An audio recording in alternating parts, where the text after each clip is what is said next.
Hello and welcome to episode 63 of The Weighing Room, where the three of us are back previewing a superb weekend of racing from Newbury and Warwick on ITV, with stars like Grenadine, John Bon and Love Envoy all set to feature in some of the 7 races we'll be covering today. Frankie, what a weekend it was at the DRF last week. Who were some of your highlights?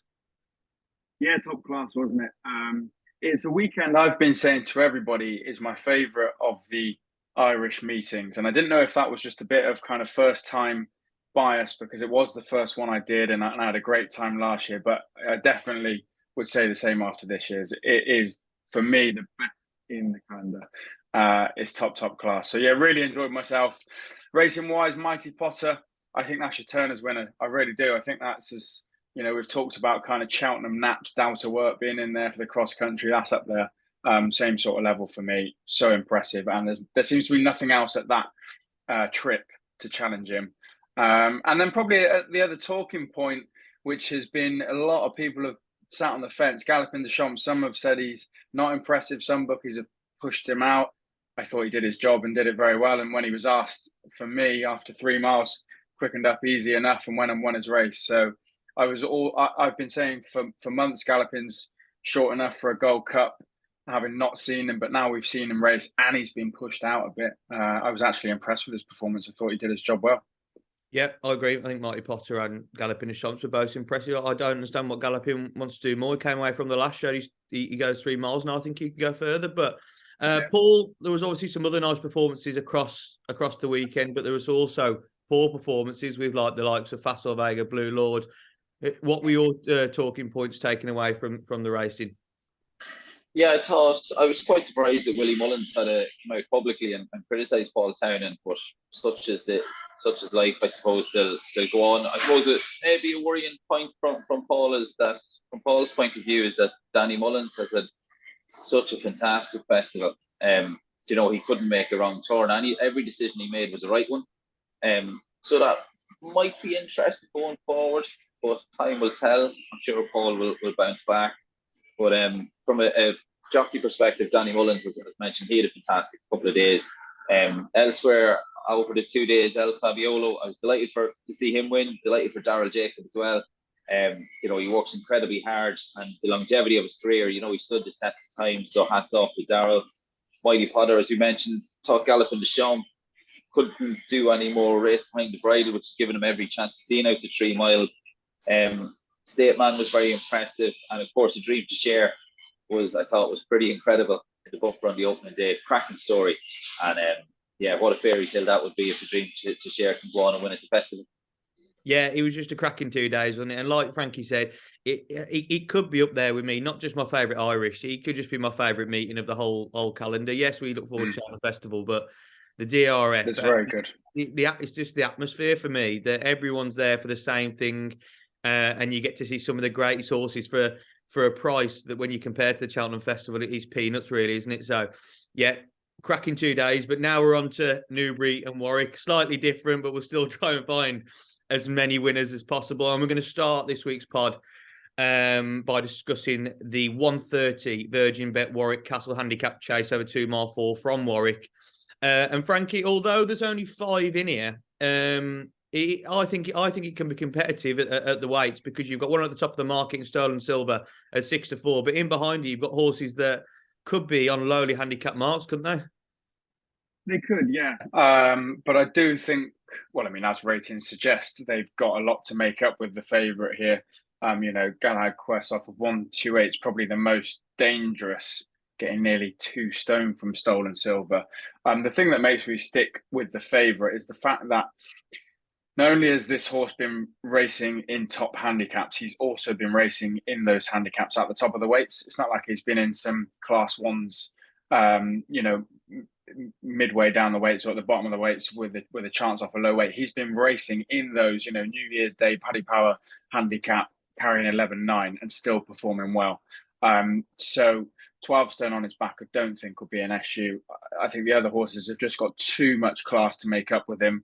And I do think it's the right favourite, and I think it's quite strong as well for myself. So, yes, handicaps are interesting, and the weights make it interesting. But for me, 12 stone against this lot shouldn't be a problem for Stolen Silver. Yeah, Sam Thomas might have just found like an easier race for this horse to go and win. Yeah. It might just be the case. Paul, are you of the same opinion, or are you taking on the favourite in this one? No, I'm of the same opinion, James. For the reasons mentioned, I think Connections have found a good opportunity here, and I think the race is cut up in his favour, facing just the 4 opponents. I think it's Stolen Silver's race to lose. Yeah, I do slightly agree with you, lads, to be fair, because I think what you say, Frankie, when you look at this horse, it has been running near the top of the weights in those better handicaps. So you'd expect to drop down into a 5-runner field against probably lesser horses, this horse to go and win, and maybe getting 6-4 about that is nice to take. But the one I wanted to have a go at, and look, I know there's only 5 runners, so you're only getting the 2 places. But I just thought Mackenberg for Donald McCain was really interesting at 8, and I just thought it was the wrong price. I thought Mackenberg should probably be closer to where Galahad Quest is at 3-1 than it is at 8-1. So that's the horse I've gone with. If you look how consistent this horse is, even last year and this year, he won his first 2 handicap chase events at Ayr at Doncaster at the end of 2022. One was off 137, one was off 143. He was dropped back in trip last time at Doncaster, off 144, and it was quite a good race. He finished 5th, but he was only 6.5 lengths behind the winner that day. If you go back, look at some of the horses in that race, they're no mugs at all. So I thought that was a good performance. Dropped £1 for that run, back down to 143. He's going back up in trip to what exactly what he wanted. He's not really a 2 mile or 2.5. He wants to go back up to 2 mile 4. I just thought it was interesting. And Theo Gillard takes off £3 as well, where Brian Hughes was on last time. So I just thought 8-1 was the wrong price. I completely understand why Stolen Silver's a favourite and probably will go on and win. But I do think Mackenberg will run Stolen Silver close. And I think that will be the one for me. Just at the price at 8-1 that I'll be playing in this one. Right then, next up, we're going to go over to Newbury. And their first race on ITV sees the Betfair multiples offer every Saturday handicap hurdle over 3 miles. Paul, talk us through your selection in this one. Yeah, I've gone regarding Ruth for Eddie Edge and Lucy Wadham. You know, she knows how to win. She's won 2 of the last 3 starts, which includes a victory over course and distance. She hasn't been seen since winning a handicap hurdle at Market Racing back in May. She's a handy weight of 11 stone 3, less the jockey's £10 claim. And in a race where there are question marks over a few, you know, they're not frequent visitors to the winner's enclosure. Regarding Ruth, as I said at the start of the clip, she knows how to win. And for that reason, I sided with Eddie Edge here. Paul, I'm with you. I'm absolutely with you. Regarding Ruth, it was 10-1 actually when I was doing the prep for this. I'm now looking around 17-2 is probably her best price. What you said there is bang on. She does really know how to win. Yes, she's been off for a certain amount of time, and that would be your worry, and maybe why she's a bigger price is what she is. But if you go back and look what she did over course and distance, she beat I Will Do It by, I think, 6.5 lengths. I Will Do It's obviously gone on. It's won a Welsh National. It's gone on to win the Warwick Classic Handicap Chase. That was off to 120. She's off 128 here. But like you said at the end there, Paul, Eddie Edge takes off £10. That could be massive. Like, I don't think he's a bad rider at all. And I think he's value for his £10 claim. So, yeah, she off the back of that course and distance. Obviously, she's then gone to Cheltenham in a listed mare's handicapper. Didn't really work out, but she went back up to 2 miles 7 at Market Racing and made light work of the field again. I think she's too big a price. And regarding Ruth, yeah, I'm actually quite strong in her. I think she probably won't get the recognition she deserves. Like we've said a few times on this podcast, if you look at in the field, you've got Philip Hobbs, you've got Dan Skelton, you've got Paul Nicholls ahead of her. Lucy Wadham, she's an absolutely great trainer. But because her name's in there and you've got the likes of Skelton, Nicholls, they're always going to be near the top of the market, where I think this horse should be a shorter price. So I'm with you there, Paul. Frankie, for you in this one? Yeah. Eddie Edge has got his work cut out. It's a hat trick for regarding Ruth. I can't say much more really. I can't understand why this horse only went up £1 for winning last time out, over 2.7. So that looks a bit of a steal. As you both mentioned, Eddie takes 10 off, which is fantastic. And if there's any sort of worry about coming back from a break, this horse has won twice back from a break after 259 days off, one at Warwick, and previous to that, after 210 days off, one at Fakenham. So I wouldn't be worried about that. Seems to have a fair bit in hand. And, I think young Eddie's got a great chance here. So fingers crossed. Yeah, all aboard the Eddie Edge train for for Saturday.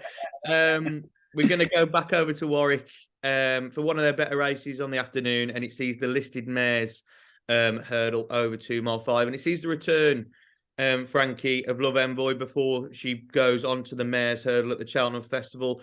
But for me, I think this race is tougher than her last race, because in Theatre Glory behind her at 3-1. I think she's actually maybe got something to take on in this one, because Theatre Glory is getting £2 off her as well. But are you with Love Envoy, or are you looking elsewhere? I am, but I agree. It's not as straightforward, and because of Theatre Glory's in there. Love Envoy, Cheltenham Festival winner, when winning on debut, I know connections weren't actually sure if she might win that day. She wasn't necessarily fully tuned up. And for her to go and win, they were quite impressed, although it wasn't like the best race in the world. They were really happy that she did go on and win at Sandown, and then obviously has gone on and ran a better race and won again. So, connections would be very sweet and kind of happy with how she's progressed this year, and it will be all rose to the festival. But Theatre Glory will give her competition. I remember when Theatre Glory raced at Newbury last time, unseated, First Street won the race.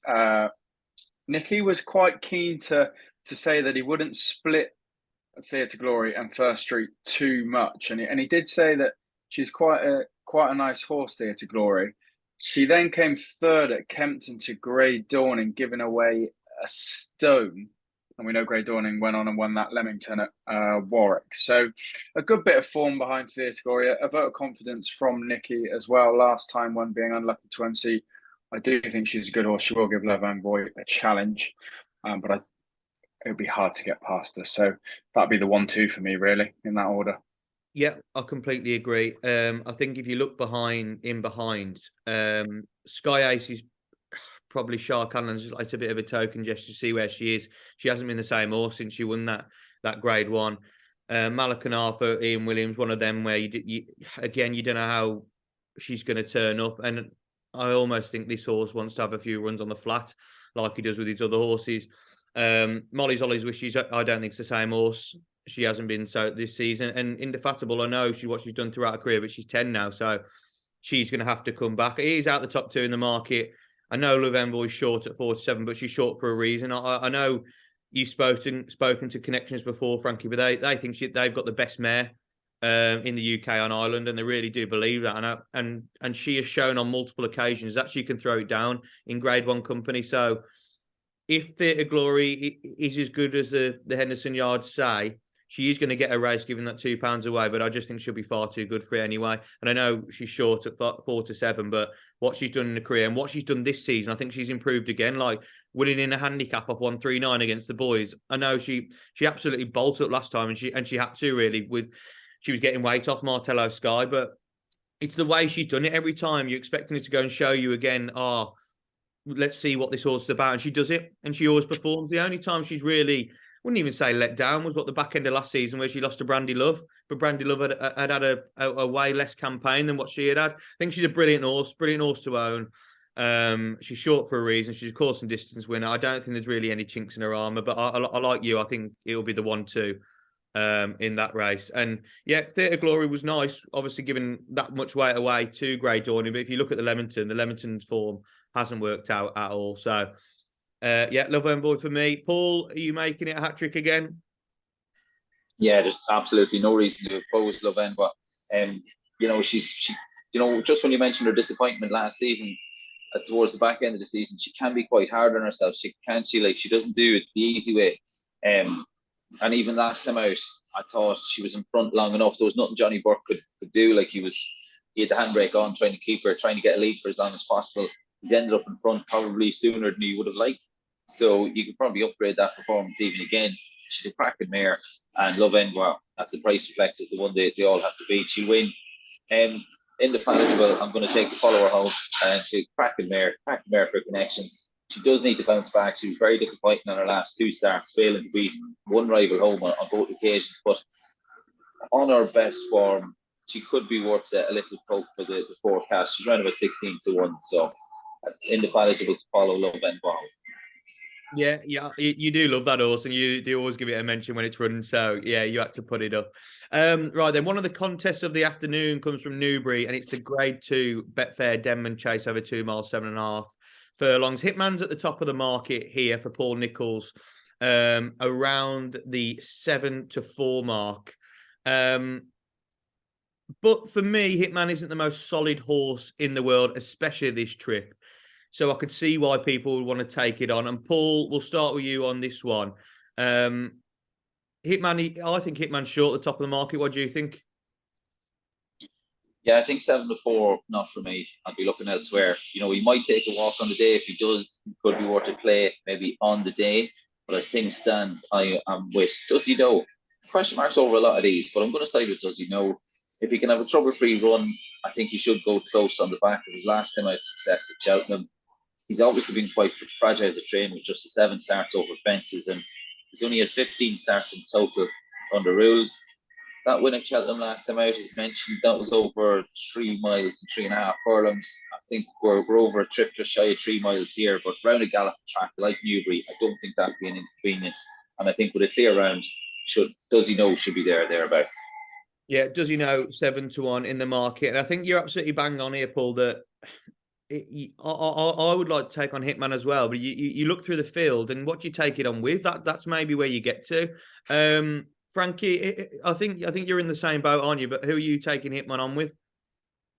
Yeah, Eldorado Allen for me. Won this race last year. It just has, slightly better credentials. He's ran in the top races, second in Charlie Hall, second in the Betfair Chase, stayed on for fourth in the King George that Hitman was pulled up in, I think. Hitman could be a very nice horse in waiting, but we are yet to see it at the top level. And the fact that we haven't seen him win at top level against top horses and being 7-4, yeah, not for me. So Eldorado won this race last year. Should have a chance. And I think Paul's given a fair shout if you even want an each way price. He's a really good horse on his day. And a track like Newbury should suit when he gets into a bit of a rhythm. And gets going, is a cracking horse. You've just got to catch him right, because he either wins really well and looks really talented, or no good at all. So Eldorado Allen's my selection, but a fair shout for Does he know? Yeah, I'm with you again here on Eldorado Allen. I just think it's a best of a bad bunch situation here, because look, the Denman Chase for me has been a great race over the years. That's been a big prep for the Gold Cup. I don't think any of these will go and run in the Gold Cup. Maybe Eldorado Allen, but I think Hitman will drop back for the Ryanair. And I know they're saying, I know Paul Nicholls, and who are we to judge him? Because he gets it right all the time, and a lot of people more foolish than me have made mistakes with his horses when we're talking about him on podcasts like this. But I know they love this horse, but he's a nearly horse for me. If you watch him at Aintree last year against Fakir Dudariz, he was there to go and win the race, but Fakir Dudariz was a better horse, so he stayed past it. He's always got there and finished second, third in decent races, but never looked like winning. And now they want to try him up in trip. I think his optimum trip's 2 mile 5. I think if you look what he did at Haydock this season, he's far better than what he's done over further. Whereas with Eldorado Allen, we know he can stay this trip. If you look at what he's done all season, he won this race last year, and I know he's got to give £6 to Hitman, which he does is a bit of an inconvenience. But if you look at what he's done this season and even last season, like he's got I think he's got the best form at this distance. Like he's second at Weatherby behind Brave Man's Game, was only just less than 4 lengths behind Brave Man's Game that day in the Charlie Hall Chase. Then over 3 mile 1.5 in the Betfair Chase, behind chasing home Protectorate, beating Frodon, Bristol Demai. I know Plutard blew up, but even its fourth at Kempton, I thought was okay. I think they're good enough performances to put him up in this race at 11-4 against a 7-4 favourite, where there's a lot of question marks about. And obviously winning the race last year, he does perform really well at this track. So yeah, 11-4. It's very tentative, because it's probably not a big race I want to get stuck into, because if you look down the field, Fanny and Destraval, I understand Does he know, but I think with the weight he's got to give away as well. It's tough for a horse that's probably coming out from a handicap. Sam Brown may be interesting at 12-1, but he might not like it as quick. Kalashnikov, like what's happened to that horse really? We've seen it bit parts, and Zander's a handicapper. It's not the greatest renewal, is it? So, like I said, best of a bad bunch, Eldorado Allen. Hopefully goes and beats the favourite. So then the final event on ITV from Warwick this weekend is the Grade 2 Kingmaker Novices Chase. And I think this will be very short and sweet for us, won't it, Frankie? John Bond, top of the market, goes and have a spin round before going and win the Arkle, doesn't he? Fingers crossed. That's what we're all hoping for. I am happy that the Gary Moore horse is in here because that'll set a bit of a pace. The worst thing is when you have a real short, favourite like John Bon and they kind of plod round and no one really wants to take up the running, and then John Bon will 3 out and just go and counter. They're a bit boring, but we'd expect that Hannah Dezobo to, really give it some. And at least, hopefully, John Bon will then have to be asked the question to quicken up again to go past him. So I'm glad that horse is in here because it did win well last time at Warwick. But yeah, fingers crossed. We think John Bon's an Arkle winner, so we should win this. Yeah, I think John Bon, he's an absolutely superb horse, and what he's done over fences this season, he's only improved. So, Paul, it's very straightforward, isn't it? He goes and wins. Yeah, bar disaster. Touching all available wood, he wins. 5-4 for the Arkle at the minute, around about the 5-4 mark, I think. Maybe will he be short? I don't know. I don't know what the bookies can do, even if he does hack up on Saturday. Does it warrant shortening? I'd imagine so. They're shortening anything they can, won't they? Yeah, they will. Like, I mean, if he wins by 10 lengths, and you can obviously pick. No disrespect to that position, but you can obviously pick holes in the form. But yeah, you'd imagine if he is impressive, he'll be cut. Well, you've just got to look, haven't you? Like John Bon with you, John Bon will win this race. But I'm a huge fan of Hadex Des Obeaux, and he's very versatile. This horse, he can win heavy ground, he can win in good ground. I honestly think, I've still got to go through the Grand Annual, and I'll probably find some other horses. But in this race, we could be finding the 2 horses, one that will go very close. Well, I think will win the Arkle, and I think Hadex Des Obeaux could go very close in the Grand Annual. I really do. So I wouldn't be surprised if Tom Cannon on Hadex Des Obeaux, even if he's a bit close to John Bon, he might just come slightly back to save his mark for another day, because unless he's in maybe 2 lengths of John Bon, I thought, right, we can really have a go, and then you're looking at going for the Arkle with his horse. But I just think John Bon have too much class. Look at the ratings, 159 to 146, and he's getting £6. Hadex Des Obeaux.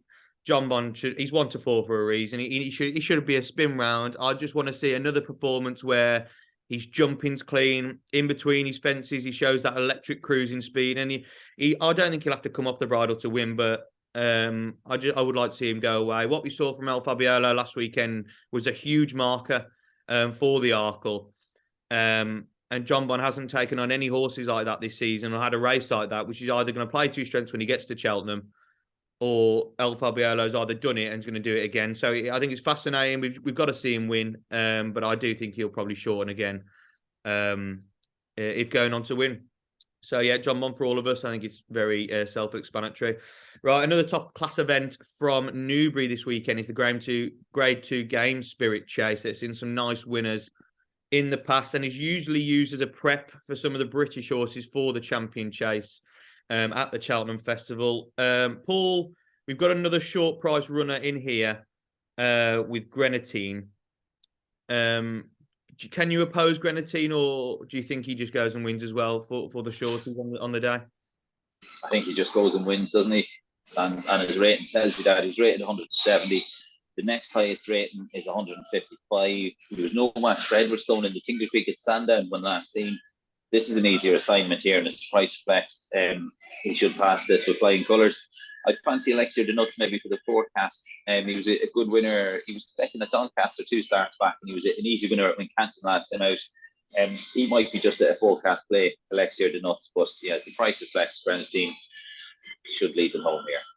Yeah, he's priced accordingly, isn't he? At 4 to 9 for that. The problem I've had in this race, Frankie, is and like the races with Lovember or stuff like that, the shorties on the day. Normally I can come up with a case for a horse in behind, but with some of these races, they've got such lack of form that you just wouldn't know what's going to finish second, wouldn't you? I just think Grenadine wins again. Yeah, I agree. This is as strong as any. We've talked about John Bond, Love Envoi, Stolen Silver. It's potentially the strongest of the lot for me. I think what's in behind won't get close. As Paul said, he's just another league ahead of the rest of the field. So, yeah, barring disaster, goes and wins, and there's not much else to say. He's a league above the rest of the field. He should win this. Yeah, massively. And what the 11-8 they're both sharing, Fun and Bull Savola. I know Fun and Bull Savola won this race last year, but to be off the same weight of a horse rated £15 inferior, you could see why it's 4-9. Look, I know they're giving £6 to Elixir de Nuts, but Elixir de Nuts, Melistic, and Mortlack, they're all pretty much handicappers, aren't they? Like they're not. Savola was half a track behind in the Tingle Creek as well, wasn't he? Yeah, so, they're not. Elixir de Nuts might be the one if you wanted to play a little forecast, as Paul said. Yeah, I agree. Maybe because Fun and Bull Savola hasn't been the same horse this season, has it? And what you look again with Venetia horses, they don't like good ground at all. And it is going to be good. It is going to be quick at Newbury. They've said, haven't they? They put the frost covers down. They couldn't water, so it is going to be good. And you need good ground horses. And I just think in this race, regardless if you do, Grenadine proven on good. Obviously, when winning Exeter at the start of the season, I just can't look past this horse. I know it's short. I know it's easy to say, but it shouldn't get beat, should it? Right then. The final event we're going to cover, and it's the highlight of the day at Newbury. It is the 18-runner Betfair Hurdle over 2.5 miles of furlong. Great to see 18 runners turn up for this renewal. Great to see a big field size because I thought with the good ground, some might drop away, but the pot is quite tasty for a lot of the trainers, and they have been plotting their horses all season really for this race. Frankie, we'll start with you in this race. It's a tricky one from a punting perspective, but I think it's a great race all the same. Yeah, it's a great race. Like I said, a big pot, so plenty trying. It's frustrating, really, because we've gone through the card and 7 races. I think 5 of them are tickling odds-on shots. You're trying to find value, which we did with Eddie in the first. But the favourite here just screams plot, doesn't it? Was 5th in a bumper to Hollow Games. Was 3rd in another race won by Chemical Energy of Gordon's, was 3rd in another race won by My Mate Mozzie. That's a grade 1 winner, I think, actually. Didn't he won a grade 1, My Mate Mozzie, over in Ireland before coming over here. And then has won a class 3 at Donny. Then won a class 3 at Wincanton, which was worth about 10 grand. Richie McClellan coming out the fog. We haven't seen him the whole way around and winning by a length nicely. You'd think that he's still got a bit in hand and they'd come and have a crack at an 80 grand race. I don't think they'd have blown his mark in 10 grand races at Doncaster and Warwick. This horse must be good enough to be competitive off a 133. I know his mark is rising with every run, and rightly so because he's winning easy enough. But yeah, this looks like it could have been the target a long way out, or at least a big handicap like this with a big pot. And I know it's obvious. JP owned, Emmett Mullet trained. One that's had good form over in Ireland and comes to a big race like this. But as I said, can't really ignore the favourite. The frustrating thing is the other one I like is another JP horse that has took some early money that John Joe rides, Iker Allen.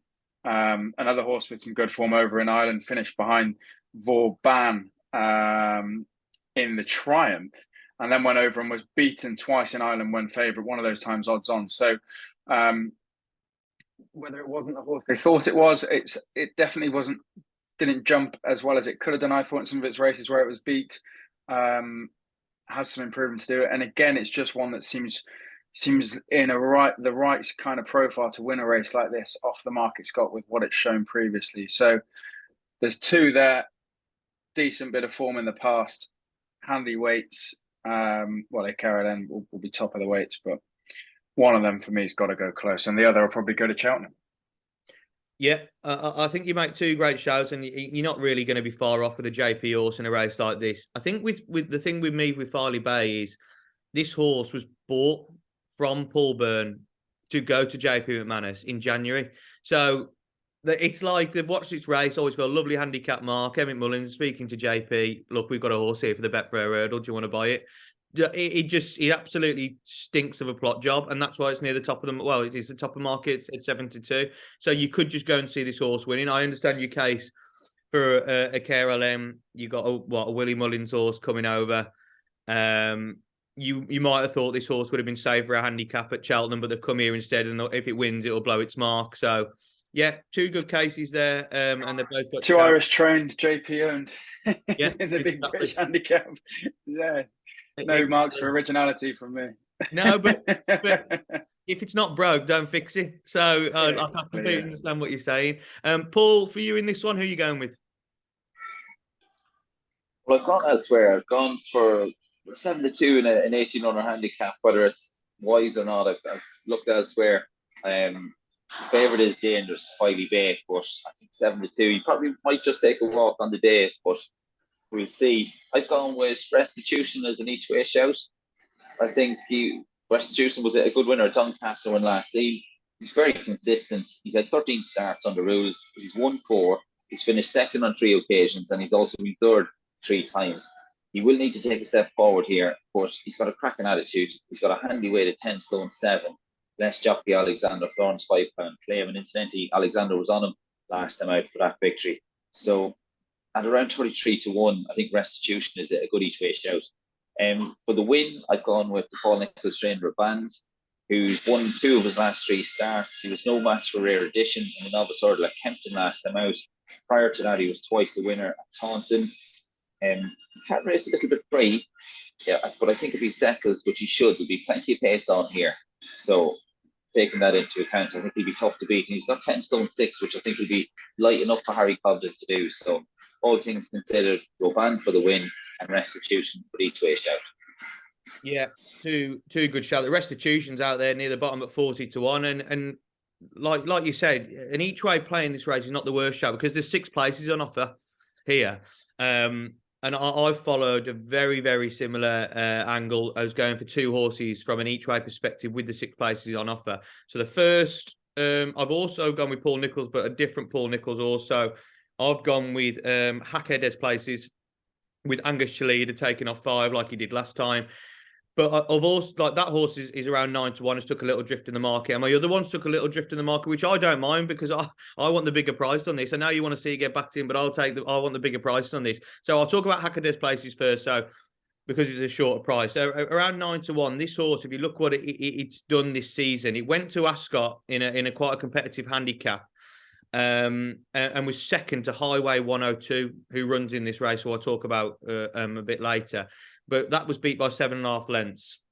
He then went to Cheltenham last time out after a bit of a break off of, I think it was 137, and went on to win fairly easy in the end. And Paul Nicholls came away from that saying we didn't expect him to win today. He's been set up for the Betfair hurdle. He's only been given £5 up to a mark of 142. If that's the case and he's going to come on leaps and bounds, I think he's better than a mark of 142. If you look how consistent he's been in big runner handicaps, like last season, you look at Aintree, the Grand National meeting, he landed a valuable 16-runner event off 133. I know he's £9 higher here, but he's done it in these big fields. He'll have no problem with the hustle and bustle. And I think 9-1, when you get in 6 places, I think he's got a real big shout to hit the frame. So that's Hackerdes place to the first one. And like I just mentioned, I'm following the same 4 line with Highway 102. And at 22-1, I think I even prefer Highway 102 because he's very, very consistent. And Chris Gordon, he's got 2 in this race. He's got Orcan Risque and he's got this. But Orcan Risque is coming off the back of running well over fences. But I just think he's been set up all season for this Highway 102. And he's 22-1 now. Getting 6 places horse at 22-1 about this horse, I think it's absolutely remarkable because he was second on seasonal debut at Fontwell. He was giving away nearly a stone that day at Fontwell. And he only went down by a head. It was a cracking seasonal debut. Then went to Ascot, like I said, and he absolutely belted quite a good field. That was off 135. He beat Hackerdes places that day by close to 8 lengths. So the form ties in there. He was up to 143. And I think Chris Gordon was thinking, right, what do I do for the rest of the season here? If I shove him in another handicap straight away, I'm going to lose its mark. So he went up to grade 1 at the Christmas hurdle, knowing full well that he couldn't win the race with Constitutional Nepeton in the race. But he ran an absolute stormer. And finished third. He was only 23.5 lengths behind Constitution Hill that day, and only 6.5 lengths behind Epperton. We look what Epperton's since done. She's probably given her best performance of the season at Doncaster when absolutely bolting up in that Grade 2 mare's hurdle. So that's Frank the form. Look, Highway 102 is off the same mark here of 143. Does have to give a lot away off 11 stone 9. But I just think he's a really, really smart horse. And like I say, Chris Gordon, he's running at a 42% strike rate. And Gavin Sheehan's been doing great guns as well over the last 3 weeks. So there's a lot going for this horse. And I just think at 22-1, getting 6 places, I'll be very, very annoyed if this horse doesn't hit the frame. And exactly the same with Hackade's places. Another one I'll just throw out there that I do really like this horse. It's at the bottom of the way. It's Master Chewy. It's come for a lot of money. It was 22-1, now into 12s.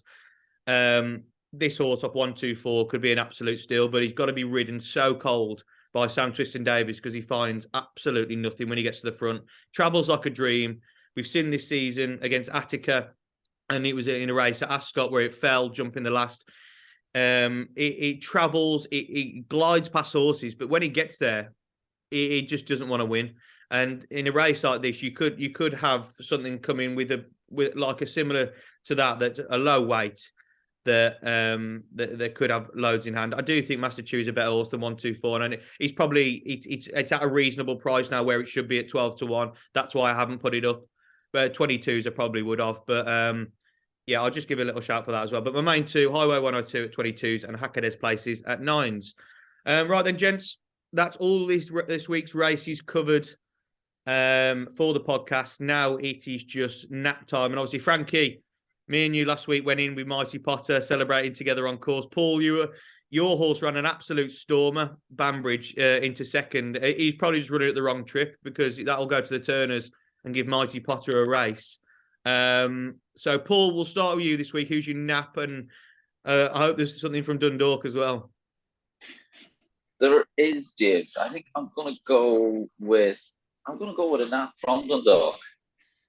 I got 3 selections there. I came over I'm in Dundalk at the minute. I came over this morning. It's like it's already 6 degrees on the car coming over this morning at 7:30. I'm here now. They're giving highs of 11. It's going to be tropical. If you're in the northeast, get yourself to Dundalk this evening. And 3, I think, to keep an eye on. I'm going to go, just bear with me here. I'm going to go backwards. 7:30, Higher Kingdom for John McConnell. 2 ways of running. I'd be a little bit more confident if Siobhan Rutledge was on board. I think he's a horse that maybe you don't need to know him. He just does his own thing. He has 2 ways of running. When he's good, he's very, very good. When he's bad, he's pretty bad. But I think if he's on a going day, Higher Kingdom will take a bit of beating in that 7:30 contest. 7 o'clock race, I like the Paul Flynn train, Boot Galore. Jay Cohen is on board. He's nicely drawn in stall 4. Finished 7-13 over course and distance from last scene, but was only beaten about 4.25 lengths by the winner. Paul Flynn he's enjoyed a successful campaign on the all-weather at Dundalk over the winter. And I think Boot Galore, around about the 12-1 mark, is a bit of value in that 7 o'clock contest. We're into nap territory now in the 6 o'clock. I think this race is going to be an absolute belter. It's all the ingredients. The Donegal O'Brien horse, despite running green, did well to win on debut at Dundalk back on January 13th, however, and that should go close.